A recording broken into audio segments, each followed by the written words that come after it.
さて、委員会のディープダイブです。あなたが共有してくれた資料、性風俗に関する、個人的な考察と専門的な分析が混ざったような非常に興味深い内容でした。ありがとうございます。これを今日はじっくり読み解いていきたいなと思ってます。特に、現場で働く人たちへのリスペクトと、でもその産業自体が持つ構造的な問題、例えば貧困とか男女格差、社会的な圧力みたいな。なんというか複雑な関係性を紐解いていくのが今回のミッションかなと。そうですね。資料全体を読んで感じたのは、やっぱりこれって必要枠なのとか、本当の意味で自由な選択ってあるのかなっていう、結構根本的な問いかけですよね。本当に重い問いだと思います。資料を読んでいてすごく印象的だったのは、働く個人の方々への敬意と、そのシステム自体への批判的な視点、この二つをなんとか両立させようとしている点ですね。なるほど。特にやっぱり貧困とか格差、そういう社会構造がまず背景にあって、他に選択肢がないからいわゆる構造的な暴力というか、そういう力でこの道を選らざるを得ない人がいるんじゃないかと。そういう問題提起がかなり強く出ているなと感じました。解決策としても、個人の責任じゃなくて社会保障とか差別是正とか、もっと制度側の改革が必要なんだと示唆している感じですよね。それはすごく重要な視点ですよね。一方でよく言われる、この産業は必要なんだっていう主張。これに対しては資料はかなり、手厳しいというか。そうですね。結構バッサリと。例えば、太古からの職業だ、みたいな見方。これについては、それは歴史的事実とより、現状を肯定したいだけの神話じゃないかと。間違いは間違いだっていう、かなりはっきりした否定ですよね。その必要性の他の論点、例えば、性犯罪の抑止力になるとか、恋愛が苦手な人のためにみたいな意見に対しても、倫理的な観点からかなり鋭く切り込んでますよね。そもそも性的な行為って生きていくのに絶対不可欠なものなのとか、自分の性的快感のために他の人、特に女性を手段として利用するのって根本的におかしくないっていう。その倫理的な問い重いですね。それに加えて男性側の性衝動のコントロールの話も出てましたね。ありましたね。ED 治療薬はすごく普及してるのに、逆に性欲を抑える方向の薬ってなんであまり注目されないんだろうみたいな疑問。これって男性の性欲イコール健康的で自然なものっていう社会的な思い込みとか、あと、性の問題解決の負担がどうしても女性に偏りがちな現状とか、そういうのを映し出してるんじゃないかっていう指摘ですよね。まさに。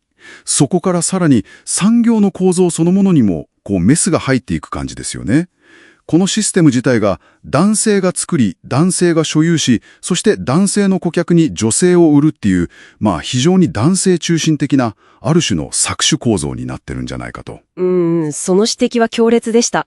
あと、男性同士の連帯のあり方。いわゆるホモソーシャルな文化へのかなり強い批判も感じましたね。ありましたね。女性に対する加害的な経験とか、蔑視みたいなものを共有することで、男性同士が連帯して、そういう加害的なスキルみたいなものが、ある種武勇伝のように語られる文化。これを資料は加害を前提とした連帯だ、みたいに問題視しているように読み取りました。そのホモソーシャルな文化と関連して、もう一つすごく興味深い問いかけがあったと思うんです。それは男性が抱えると言われる強い性欲とか女性への飢えみたいな感情、これって本当に純粋な生物学的な本能だけなのか、それとも男らしさに関する社会的な刷り込み。例えば性的経験とか能力が自己肯定感とか男としての価値に直結するんだみたいな考え方。そっちの影響の方が実は大きいんじゃないかっていう問いかけですね。なるほど。もしその社会的な刷り込みの影響が大きいんだとしたら、性的コンプレックスとか一部で言われるインセルの問題とかも、その根っこにあるものがまた全然違って見えてくるかもしれないですね。そうなんですよ。そうなってくると、自己決定とかリスペクトっていう言葉の意味合いとか重みもまた考え直さないといけないと。資料が強調しているのは、本当の意味での自己決定っていうのは、経済的とか社会的な強制、つまり構造的な強制が全くない状態で初めて可能になるんだということですね。はい。だから現状をそのまま肯定するんじゃなくて、まずその搾取的な構造自体を取り除く。その上でそれでも本当にこの仕事をやりたいと望む人がいるなら、その当事者の人たちが主体になって新しい形を模索していく。そういう可能性を示唆しているように読めましたね。消費者側が口にするリスペクトについても、かなりえぐるような指摘がありましたよね。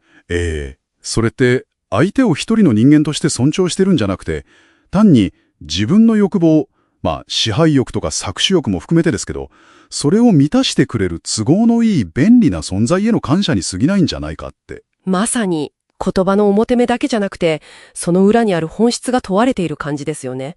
非常に深く考えさせられる分析だと思います。いやー、今回のディープダイブ、本当に濃かったですね。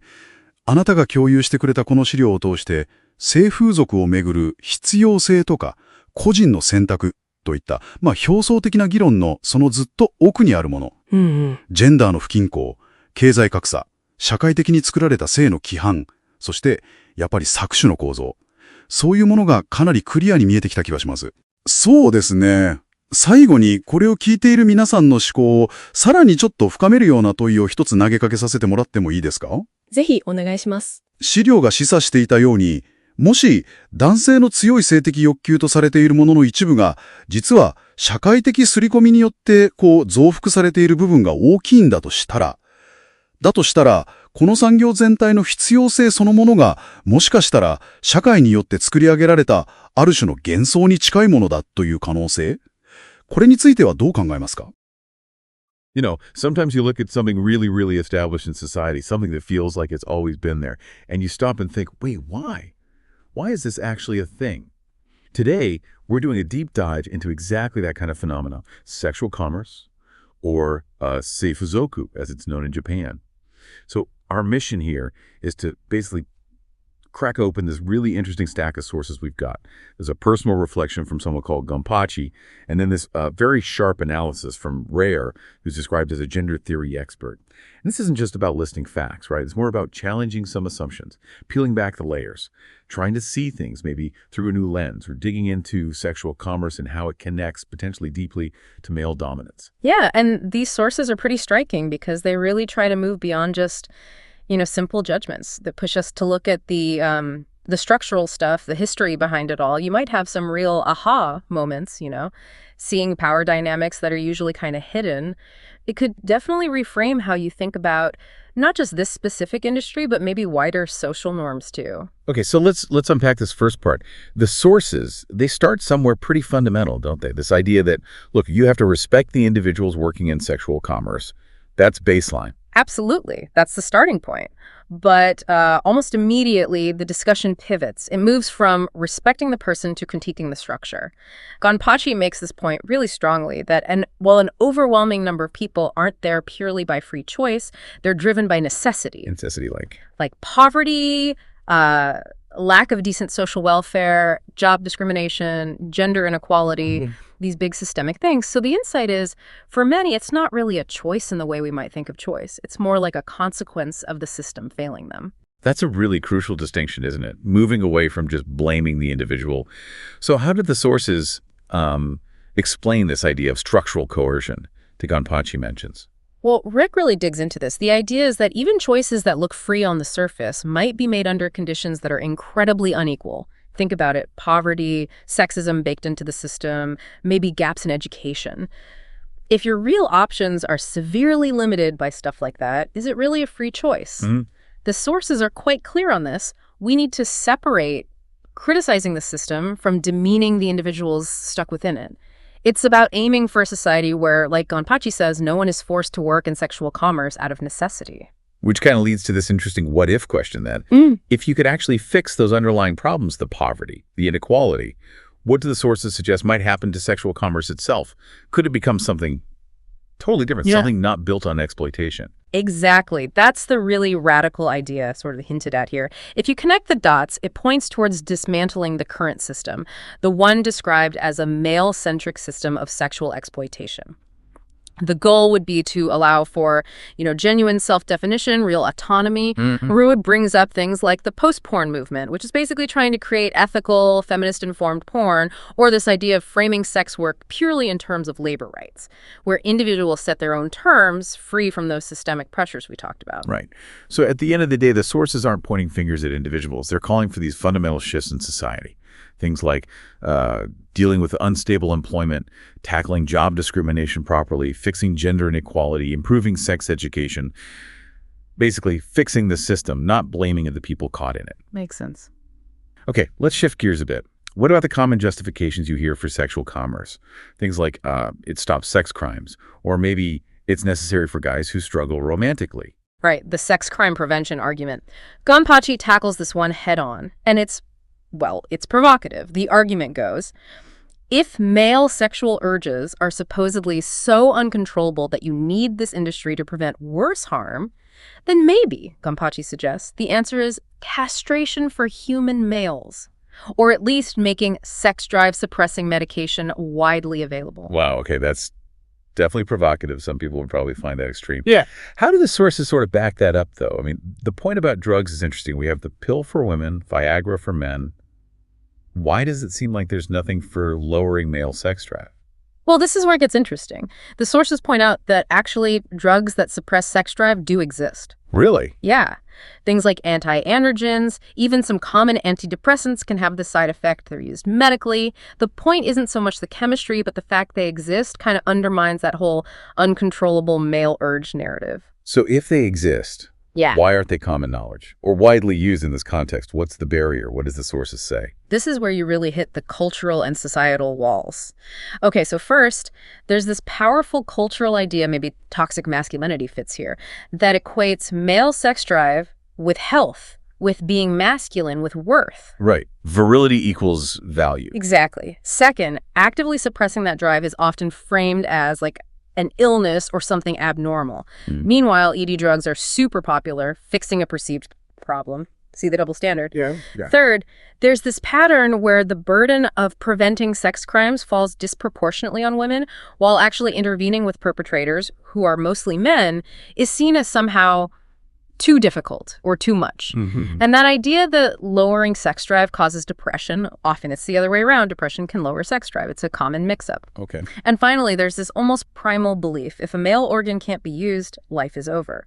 Gonpachi uses this analogy, maybe a bit stark, maybe humorous, depending how you see it, of castrated pets, dogs and cats, living perfectly fine lives. It's a way to really challenge that deep-seated male assumption.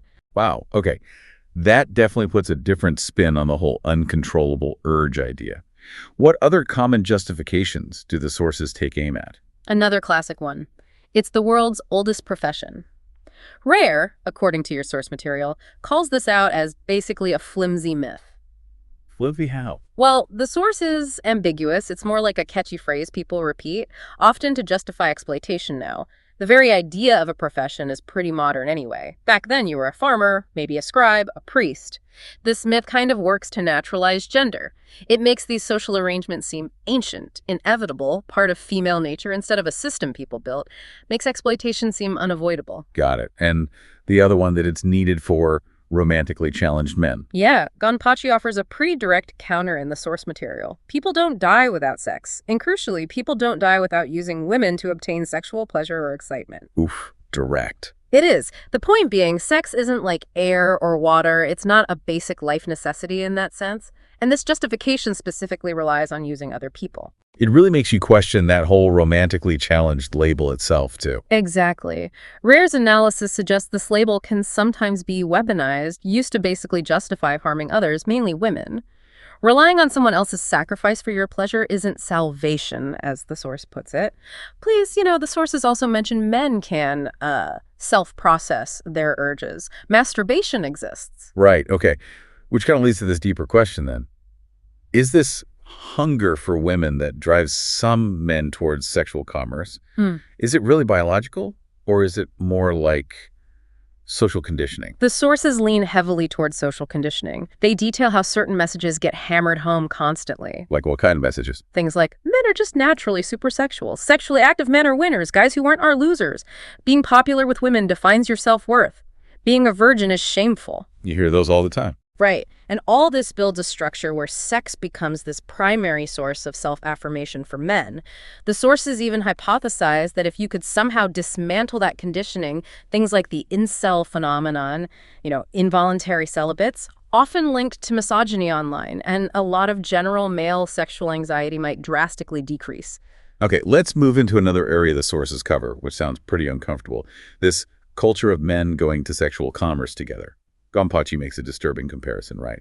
Likening it to men colluding to sexually assault women. Yeah, it's a stark comparison. The sources frame this as a homosocial harming culture. Basically, male bonding homosociality gets strengthened by using women as objects, as tools or stepping stones. Experiences with women get turned into these tales of valor told amongst men, and the harm gets normalized because everyone in the group is kind of complicit. It's shared. And Gonpachi apparently observed this directly. Men bragging about past harm or abuse, and other men laughing, praising it. That's chilling. It is. And the sources analyze the kind of language used, the currency of this culture. Phrases like women are stupid or troublesome or scary. Yeah. These get used to bond, yeah, but also maybe to manage their own insecurities, deflect responsibility onto women. Ray makes a key point here. It's not necessarily about individual men being uniquely evil, but about the maliciousness of masculinity culture itself, which kind of pushes men into behaving this way to fit in. Okay, one last expression the sources tackle, and it feels really slippery. Men may be porn consumers saying things like, oh, but I respect AV actresses. I respect sex workers. Yes, the respect claim. The sources really pull this apart. They argue that often this respect is just a thin veneer. A veneer for what? For something more like, I value them because they're convenient tools for my lust, maybe my desire for harm or domination or exploitation. It's presented as gratitude for something that fulfills their desires, not actual human respect for the person. So what is true respect in this context then, according to the sources? They lay it out pretty clearly. True respect means actively working towards a society where people aren't forced into work they don't want to do. It means ensuring real freedom in career choices. It means protecting people from sexual violence, from stigma, from discrimination. It means listening to their voices as citizens and whole people, not just as consumers fulfilling a demand. Right. So statements like, I respect them while consuming porn or using sexual services. The sources suggest these often function as euphemisms, ways to justify exploitation or maybe masks to hide one's own complicity in it. And they conclude that a lot of porn itself has this desire for domination kind of baked into it as a requirement for pleasure. Wow, okay. This has been quite the deep dive. It really lays bare how sexual commerce isn't just about individuals making choices, but how it's tangled up in these really deep-seated societal myths and, well, male-centric structures. It's way more complex than it seems on the surface. Absolutely, and I think that's the main takeaway, right? That choice isn't always as free as we assume. That claimed respect can actually mask exploitation. And that our collective beliefs about male sexuality, they shape our world profoundly in ways we often don't even notice. These sources really challenge you, us, everyone, to look critically at things we might just accept as common sense. So maybe here's something for you, the listener, to chew on after this. If true human respect really means building a society where no one is coerced into sexual commerce, where everyone has genuine freedom and control over their own bodies and lives, what concrete steps could you actually take in your own life or sphere to challenge some of the myths and structures we've talked about today? How can we contribute, even in small ways, to that different future?